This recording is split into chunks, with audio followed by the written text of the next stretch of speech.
We interrupt this program to bring you... Black, y'all, and I'm black, y'all, and I'm blacker than black, and I'm black, y'all. Are you sure about that? The older the berry, the sweeter the juice. The blacker the berry, the sweeter the juice. How black is your berry? So for those of y'all who don't know, this is where people are put up on the chopping block, and we are determining if their black card will withstand the test of time. Okay, we are putting them on the chopping block to see if their berry is translucent or as black as it can be, honey. If I squeeze you, what does it look like? What does it come out like? You feeling me? I feel you. You not feeling me. Listen, This week we got Mr. Charles Barkley on the up on the chopping block. Now, first of all, I already know his shit was translucent a long time ago. But I'm gonna put him up here because I can't stand this man. He was back in for a while. He tried, and that's why I ain't say nothing. Laugh enough, they'll forget the dumb shit you said. We're too fickle. Man, listen, because black people are just so forgiving. I hate that. Everybody else gets the right to be angry except for us for a very long time. Like, we the only ones who gotta like forgive and love and all this other stuff. Fuck all that. This man is so disrespectful. And actually, you know what? I'm putting Shaq up there too, because definitely. He definitely co-signed it as if whatever homie was spitting was right. And like, don't get me wrong, people are allowed to have different opinions. But when your opinions are wrong and not factual, I have a problem with it. So for those of you who don't know, Charles Barkley got up on, what was the show? I can't remember the name. Inside the NBA. Thank you. Inside the NBA. He got up there talking about how he does not think that this Breonna Taylor case is up there as should be in the same conversation. Should not be in the same conversation as Ahmaud Arbery and George Floyd, simply because her boyfriend, Breonna Taylor's boyfriend, quote unquote, shot at the police. So I got multiple issues with this one.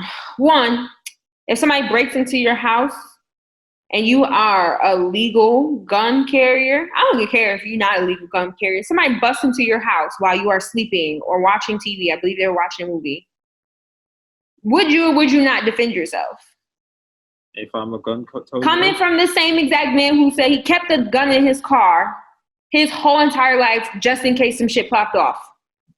So that's one. I have a problem with that. People are going to defend themselves. You coming and busting into my house, I'm going to defend myself regardless. So nobody should die in that situation if you did it properly. You wanted to do a no-knock, right? And people lost their lives. Somebody should be held accountable. That's one. Two, I'm tired of women not being able to get the due justice that they're owed. She shouldn't have died. Doesn't matter if she was running a trap house or not, which she was not, right?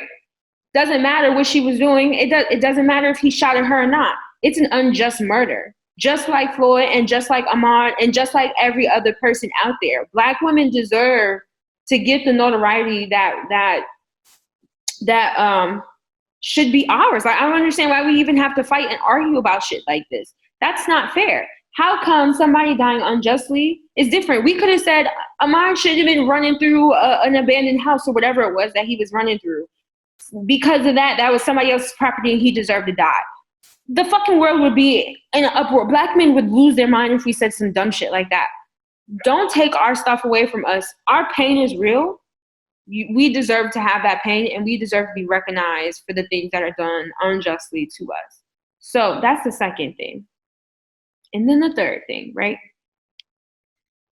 I have such an issue with Black men who don't defend Black women, right? I have an issue with Black men who don't defend Black men just because they don't fit in whatever idea you want them to fit in. You're either with us or you're against us. And I don't have no problem kicking you out, bro. I have no problem. I have no problem doing it. I tried to take my time because I didn't want all my emotions to come out during this time, right? Because I am a Black woman, so it hits a little closer to home. But injustice is injustice. And that should be it. That should be the bar. That should be the foundation. Injustice is injustice. I shouldn't have to argue about her being a Black woman. I shouldn't have to argue about the fact that they had the right to protect themselves. I shouldn't have to argue about any of that. And until we all get to that point, we're gonna struggle a whole hell of a lot, personally. There was an article that just came out that said that the Breonna Taylor's boyfriend didn't even shoot the officer. There was one officer, I believe, that got hit. It wasn't even his bullet. So now what? Now what do we do when someone busts into somebody else's house and they just start shooting? What do we do? He didn't shoot it. He's saying he didn't actually connect. It didn't hit anybody. Oh, so he's saying he didn't shoot, he just didn't connect. Right. The ballistics report from the one that I read showed that he shot at the floor. A warning shot, not even at anybody. And they came in and they just started spraying, to be completely honest with you. You're actually supposed to, when you own a gun, even that's the one thing people don't even know. So I can't remember who was explaining this to me, but it was like, You're supposed to shoot a warning shot. Yeah, so he did everything he was supposed to do. He did everything he was supposed to do. And not only, and you know it's wrong, one, because they paid her family $12 million. You know it's wrong because they tried to get the ex-boyfriend to lie and say she was running a trap house. You know it's wrong because they tried to pin the shit on her boyfriend. You know it's just wrong. You just know it's just wrong. Yeah. So when you have all of that, when you have all those facts, and you just don't care, because of whatever classist, whatever racist, whatever bias, whatever it is towards Black people, even if you're all Black, it grinds my gears. So I'm sorry for taking up all this time for this section, but it really pissed me off. I just want to give like a huge fuck you to everybody who feels that way about Breonna Taylor. Huge fuck you. And to Charles Barkley, taking away your berry. It's gone. We don't even get to check what color it is. We're just gonna take it away. It's gone now. That's all I got. I feel you. I like we had the conversation the other day, and like I said, all this would have been avoided if we didn't do no-knock warrants. No-knock warrants is in it when you think about the concept of a no-knock warrant, and you combine that with stand your ground laws. What you're asking for is a gunfight. Yeah. So you have to start thinking about, not say we, because we aren't the ones that created these laws, but whoever are, you need to start thinking about what situations you're creating. Think about how the laws because that's what, when you start to learn about law and stuff like that, you have to think about how laws work with each other and how they coincide and, things like that. And it's like, well, like I just said, you have no-knock warrants. You got to stand your ground laws. Well, what I'm supposed to do? You know what I mean? And then at the end of that, after that gunfight, then you got the immunity. Mm-hmm. So who knows who walks into that situation knowing that they're fine? I couldn't tell you. The police officer, because they have the immunity, so they know. They know. Because homie was already in custody. The person they was looking for was already in custody. So they can go walk in where they want, just laying the shit up because they already know. And it's our right as an American to bear arms, legally bear arms. You bust into my house, I don't even care if I don't have a gun. I'm using everything I have in my power to attack whoever it is coming through my home. Late at night, I can't see you. They're banging on the door, and the boyfriend says that they asked who is it multiple times. Multiple times. They said, like, make yourself known multiple times before he shot at the floor. At the floor.